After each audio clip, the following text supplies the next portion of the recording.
All right, welcome in. I'm the Kodiak, and today I'm here to talk about some really poor offensive play we've seen the past 2 years. So let's dive right into it. I thought this would be a good conversation to have during the offseason because I feel like that this is something that during the season can kind of slip our mind. Same with stuff like, refereeing and just, I don't know, other stuff. But I feel like it's important to have this discussion because this is kind of the way I see where the game is headed, unfortunately. And Tom Brady, in the middle of December on Stephen A, said that the quality of offense was getting worse in the NFL. And I wholeheartedly agree. And he just said that there was a lot of mediocrity and he doesn't see the excellence like he used to see in the past. And back then, when you had, guys who were just mentally one step ahead of the NFL, guys like Manning, guys like Brady, guys like Breeze, guys like Rodgers, then yeah, you saw those guys dominate. You saw those guys dominate for a really long time, but the NFL has changed and the NFL is cyclical, but I feel like these cycles are getting sped up. And since 2007, 2022 and 2023 had the second and third lowest scoring outputs of any year.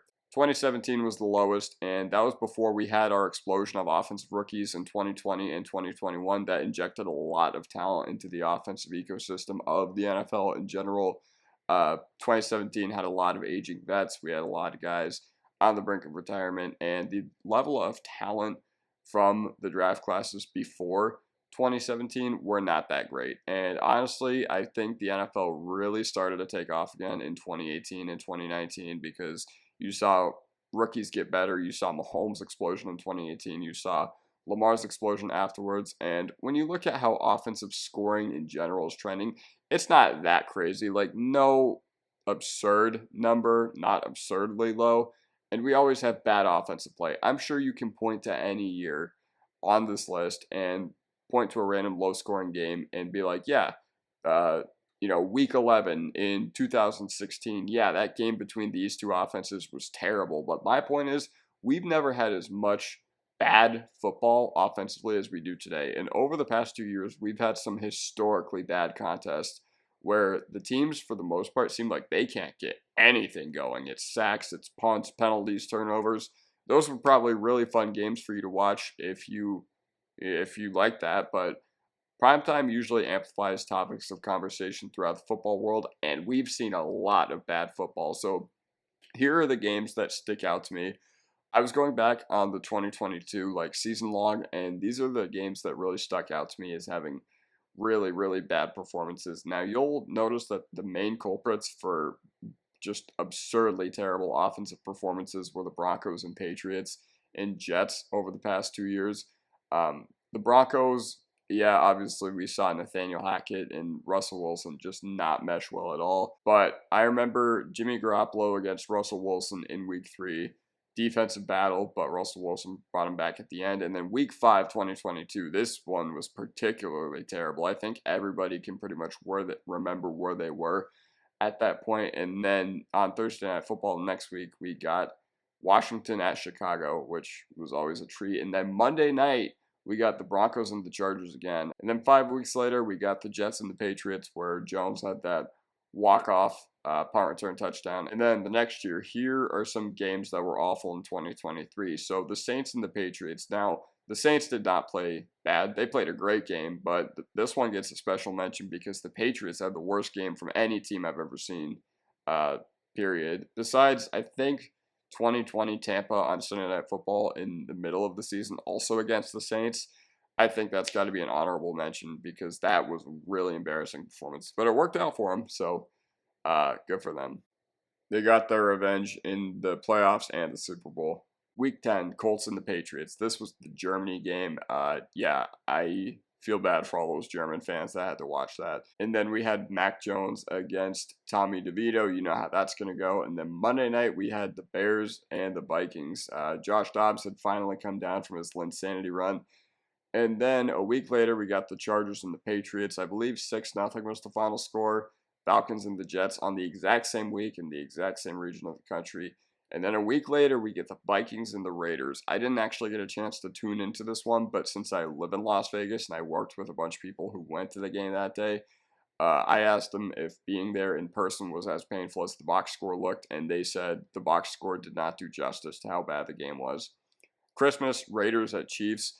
Everybody had everybody in a cage. I could not believe that game, but that game was classic Raiders, and it kind of brought me back to what I think that franchise is all about.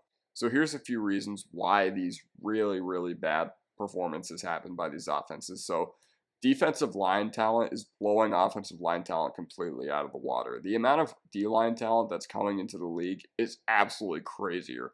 We already have incredible edge rushers like Bosa, Crosby, Garrett, Parsons, Watt, who make their defenses entirely different units while they're on the field. And there are some D linemen who are coming into this league at 6'6", 350, running 40 times that rival linebackers who are 70 pounds lighter. And there's some defensive linemen who are 6'6", like 300 pounds with abs. And it takes one good D lineman to sack a quarterback, but it takes a whole good play by an offensive line to protect one. And O linemen also play the entire game and rarely sub out to stay fresh, as opposed to D linemen who have different packages, who have different personnel groupings for literally every scenario. One play off for an offensive line can turn into a sack, or even worse, a turnover or an injury for someone else on the offensive side of the ball. And it's a position group with almost no room for error. If you have one great linebacker and two average ones, your linebacker core is good for the most part. But if you have one or two D-line monsters, you can wreak havoc. One elite wide receiver and your whole receiving corp is elevated. But there's offensive line where the opposing team knows exactly how good each player is, where they will line up, and what their strengths and weaknesses are. And if you have one good offensive lineman, you're the New York Giants, who have been one of the worst teams in the league year in and year out since 2017. And if you have one weak spot on the offensive line, opposing teams are just going to find a way to exploit that in their game plan. And next thing you know, your formerly elite offensive line gives up 5 sacks to Adrian Claiborne in one game. Finding 5 guys with a rare body type who not only have talent but like no finesse weaknesses is pretty close to impossible. And this begins at the high school level, because the guys who are freshmen that are already getting recruited to play for Power 5 programs, who are already in like those national showcases, who are, beginning transferring to private schools, often whom are competing for state titles at the high school level, they play D-line, and D-line is glamorous. They get paid way more than O-line, and D-line in the modern NFL is usually where the best combination of size, speed, and athleticism is, and it starts in high school ball. And another reason why scoring is down is because quarterback is now suddenly a dangerous position to play. We don't have enough of a sample to determine how harmful a 17-game season is to these guys and their bodies, but more high-level quarterbacks got injured last year than ever before.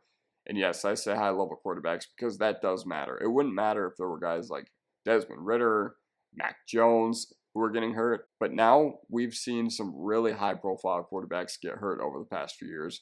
This is due to the fact that quarterbacks are now scrambling more than ever, and they're a part of design QB runs as well. Burrow, Richardson, Herbert, Watson, Rodgers, and Cousins all had really bad injuries last year, at least enough to keep them out for the rest of the season when they happen. Another thing to note as well is that teams in general just have less time to start clicking with each other. Now that the preseason is only 3 games long for most teams, teams come out in week 1 or just early in the season in general, and sometimes they look bad. And another part of this discussion is Thursday Night Football. The idea of Thursday Night Football allows you no time to prepare. It allows you no time to game plan whatsoever. You have no time for installs, and couple this with as many big-name quarterbacks we've had the past few years, it can often result in an overmatched young quarterback thrown in on limited prep. Now, the NFL is a cycle, and I'm not sure schematically what the answer to this is for the NFL, but I assume with the way the game is trending, it's not going to get much better. We do have a lot of mediocrity in the NFL. Tom Brady is right. We don't have a lot of like quote-unquote excellence, but defenses have gotten really, really good. I know that defense has kind of always been the wave. Defense wins championships is 1000% correct. But I don't know. I don't really know where we go from here. So yeah, let me know what you guys think in the comment section down below, and I'll see you guys next time.